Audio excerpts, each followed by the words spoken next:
Today's lesson is about factoring polynomials, and when you factor, a multiplication expression is created.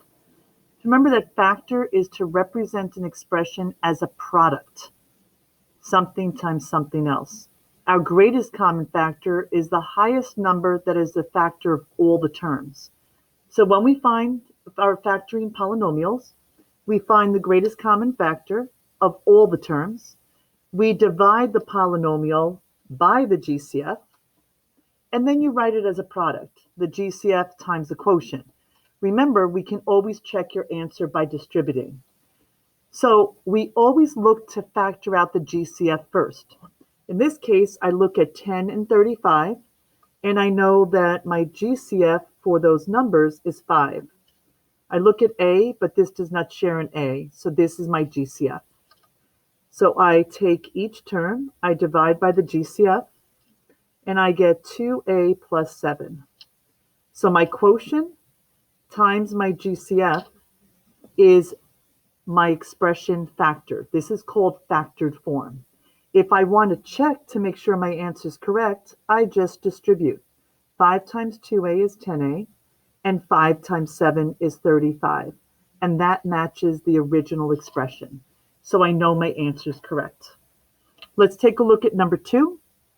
I look at my numerals first, 36, 18, and 24, and I realize that 6 is the highest number that goes evenly into all of them. Then I look at y squared and y, but this does not have a y, which means I can't have any variable in my greatest common factor. So let's divide each of these terms by 6. My quotient is 6y squared plus 3y minus 4. And factored form is my quotient times my GCF. All right, let's check this. 6 times 6y squared is 36y squared. That works. 6 times 3y is 18y. That matches. And 6 times negative 4 is negative 24. So I know that my answer is correct. Pause the video, do the next one, and start it up again. Okay, how'd you do? Looking at 16 and 4, the highest number that goes evenly into both is 4. Looking at x squared and x, they each have at least one x. So I divided each term by my GCF, 4x. 16x squared divided by 4x gives me 4x, not 4x squared. And a negative 4x divided by a positive 4x is a negative 1.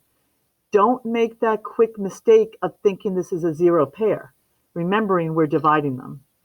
So I take my quotient, I multiply by my GCF, and that is my answer. Let's make sure our answer is correct. So 4x times 4x is 16x squared. That matches. And 4x times a negative 1 is a negative 4x. That matches. So I know this is the correct factored form. Another method to factor is using the AM method when we factor trinomials. The A stands for addition. The M stands for multiplication. We only do this with trinomials whose leading coefficient is 1, where the A value of this would be 1. So how do we do this? We write two sets of parentheses. Each has a first term of x. Then we find a pair of factors that multiply to C, which is going to be the third term of the expression.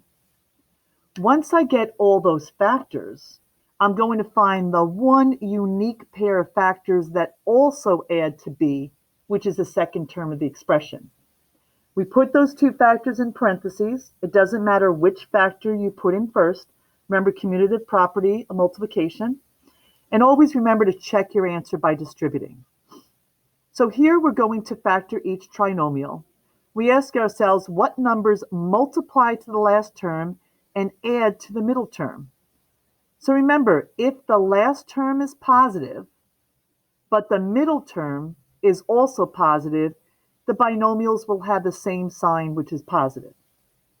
If the last term is positive, the binomials will have the same sign, and if the B value is negative, that means both binomials will have a negative sign. So let's check this out. We take a look at our C value.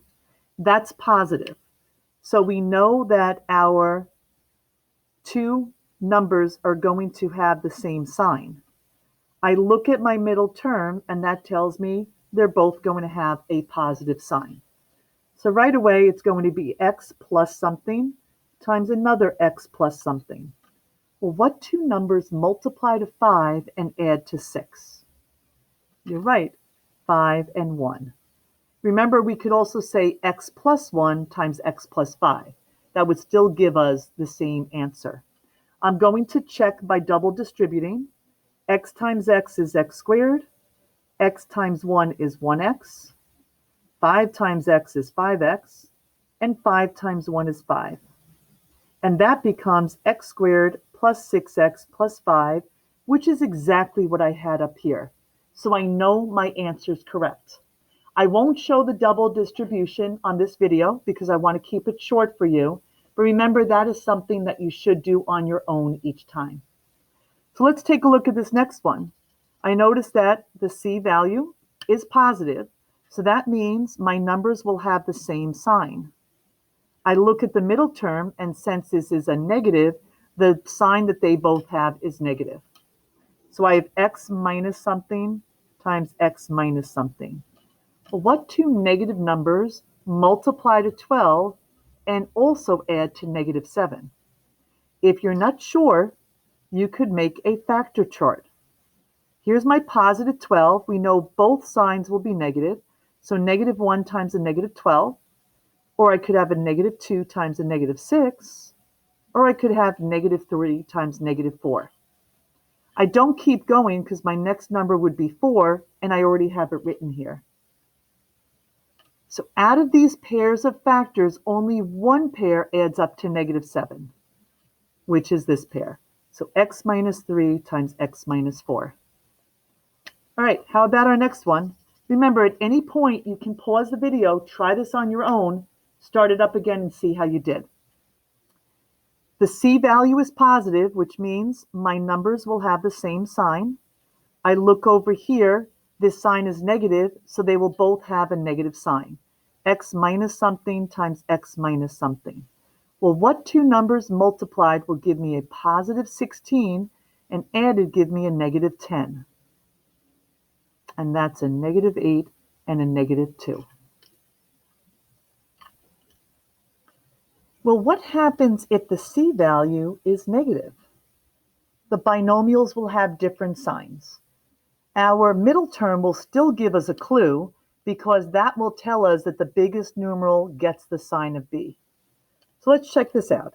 If this is negative 20, our C value, we know that our two numbers will have different signs. So right away, x minus something times x plus something. The bigger numeral will have the negative sign because if I add a positive and a negative, and my answer is negative, the bigger numeral had that. So what two numbers multiplied will give me a negative 20 and added give me a negative 8? If you're not sure, you can set up your factor chart. It's going to be pretty long because I could have a negative 1 times a positive 20 or a positive 1 times a negative 20. I could have a negative 2 times a positive 10 or a positive 2 times a negative 10. 3 doesn't go into that. 4 does. I could have a negative 4 times a positive 5 or a positive 4 times a negative 5. 5 goes into that, but I already have 5 written down, so that's my full factor chart. So what pair of numbers here add up to negative 8? And I take a look, and it's my negative 10 and positive 2. Okay, let's take a look at this next one. I have negative 28, so I know that my two numbers will have different signs. And the bigger numeral will have the positive sign. So I have x plus something, x minus something. If you can't figure it out, make your factor chart. We have a negative 1 times a positive 28, or a positive 1 times a negative 28. 2 goes into that. Negative 2 times a positive 14, positive 2 times a negative 14. 3 doesn't go into that. 4 does. Negative 4 times a positive 7, positive 4 times a negative 7. 5 doesn't go into that. 6 doesn't go into that. 7 does, but we already have the 7. So which pair adds up to a positive 12? And you got it. X minus 2 and x plus 14. Over here, a trinomial with a leading coefficient of 1. So we're going to use the AM method. For negative 6, we know that our numbers will have different signs, and the bigger one will be a negative. Okay, I actually mixed this up. This should be a negative 7, and this should be a negative 6. So sorry about that. So we have x minus something and x plus something. The bigger numeral will be the negative one, so x minus 7 and x plus 1 will give me that. All right, what if the first term is not squared? What if it's more than that? We're still going to use the AM method if 1 is going to be the leading coefficient here. So I look at positive 30, say, okay, if that's positive, I know I'm going to have the same sign. And I look over here, the signs are going to both be positive. So I set up my parentheses. But what term times itself gives me x to the 4th? And it's x squared. I have the same sign, plus and plus. What two numbers multiplied will give me 30 and added give me 11, and that's 6 and 5. And when I double distribute to check, look what happens. X squared times x squared is x to the 4th. X squared times 5 is a positive 5x squared. 6 times x squared is positive 6x squared. And 6 times 5 is positive 30. So x to the 4th plus 30x squared, sorry, I'm adding here, plus 11x squared plus 30 would be your answer, and that does match what we started with. All right, let's take a look at this. It's a trinomial leading coefficient of 1, so I'm going to use my AM method. I don't see a number here, so that means this is a positive 1. So if my C value is negative, I know I'm going to have different signs. And this tells me the sign of the bigger number will be positive. Set up my parentheses. What times itself is x to the 4th? It's x squared. I know I'm having different signs. And what two numbers multiply will give me negative 12 and are only one apart? It's a positive 4 and a negative 3. Okay, I go to this trinomial. Leading coefficient is 1, so I know I can use my AM method. I'm going to set up my parentheses. Since my C value is positive, I know it's going to be the same sign. And I look here to the middle term, my B value, and the signs are going to be positive. What term times itself gives me x to the 6th? And I just split this. It's x to the 3rd times x to the 3rd. We have plus for both. What number times itself is 1? That's easy. And this multiplied would give me this back. So this is the SOS video on factoring using GCF as well as the AM.